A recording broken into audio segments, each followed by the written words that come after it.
I hope that you guys are doing amazing wherever you are in the world. My name is Shikha, and I welcome you to my channel.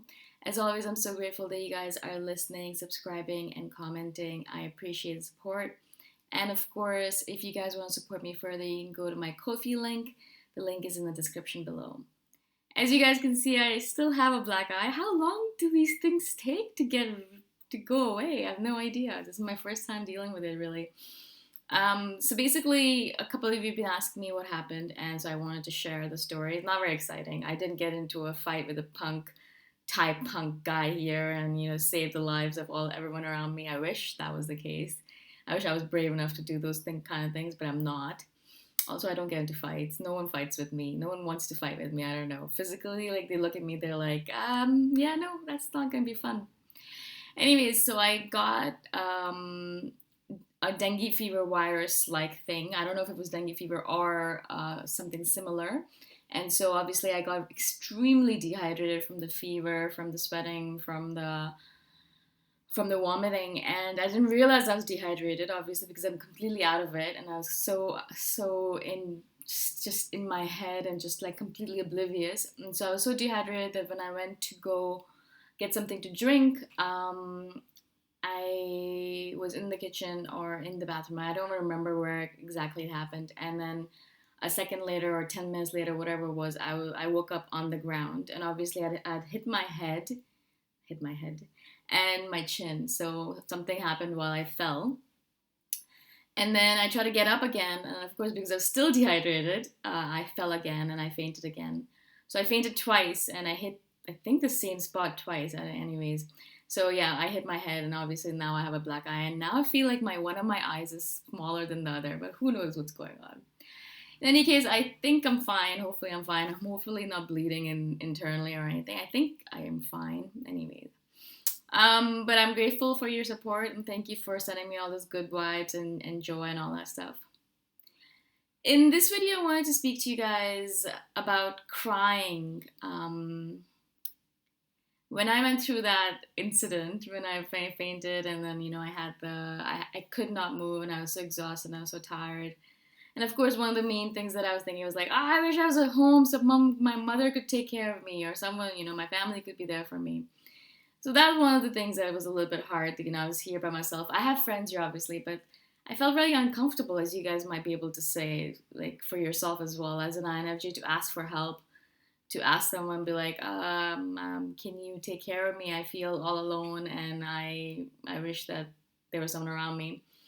Also, I didn't want them to get what I had, and all that stuff. So anyway, so it was kind of weird, because it would be easier if it was family, right? In your family, you could just be like, I'm sick, help me. Uh, I don't know how, but somehow that's just easier. But with friends, a little bit different, yeah. And so I felt a lot. I felt really alone, even though I was surrounded by people. I mean, you guys were messaging me all the time, obviously, and I appreciated that. And my friends were messaging me here as well, asking me, making sure I was fine.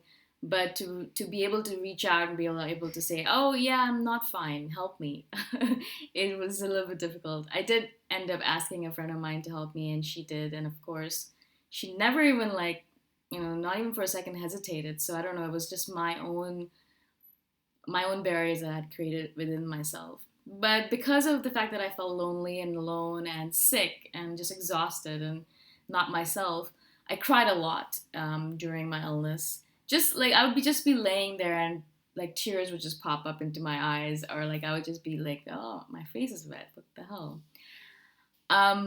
So obviously, partly it was to do with the fact that I was lonely and all that, but also I realized going through something like this, not that it was a major illness or anything, obviously, millions of people are dealing with something much worse. But I realized that, it is transient. Everything is transient and everything ends. And I thought to myself, I started imagining things where I was like, well, what if I did die because of this thing, and I died here in Thailand, far away from my family and things like that? What would that feel like, and how would my family take care of all this stuff? Like, how would they pack all my stuff up and ship it back, and how would the logistics of it work and all that stuff? And all the more I thought about it, the more I cried, the more I I healed myself basically, right? And it's so nice to cry sometimes, just because it's sometimes, I think as an INFJ, I find it difficult to cry sometimes. I find it difficult to let go and abandon myself to the emotion of just crying, just crying for the sake of crying. Just crying because it's nice and it feels good, and it it lets go of stuff that's inside of you, and it heals your heart and heals your head or your soul. And so it was just nice to just be able to cry. And sometimes for no reason, sometimes there was a reason, sometimes I was just crying and I was like, I don't know what I'm crying about, but it's nice to cry. And so I was telling my friend about it recently, a couple of days ago, that, I was crying a lot during this thing, and I'm surprised how much I did cry and how nice it felt to be able to let go of all that. And she was like, yeah, no, it's great. Crying is great. It's very healing. What else makes you cry? And now you're probably thinking, oh my God, what is she doing a video on crying all out of all the different topics? But I thought it was really interesting because I had never thought to myself about this question exactly. What makes me cry? What do I cry about? Very few things, really. There are very few things that really make me cry. Of course, this obviously this stint, as I said, kind of made me realize, certain things, and I started crying over the loneliness of living sometimes. Not even if my family was around, just the loneliness of being a human being sometimes makes me want to cry. But other things as well, and I started really thinking about, what makes me cry. And one thing that really came up for me over and over again is when I watch a video, obviously, of connection, human connection, not only between strangers, of course, that was really beautiful, between family or between estranged family, things like that, but between different species.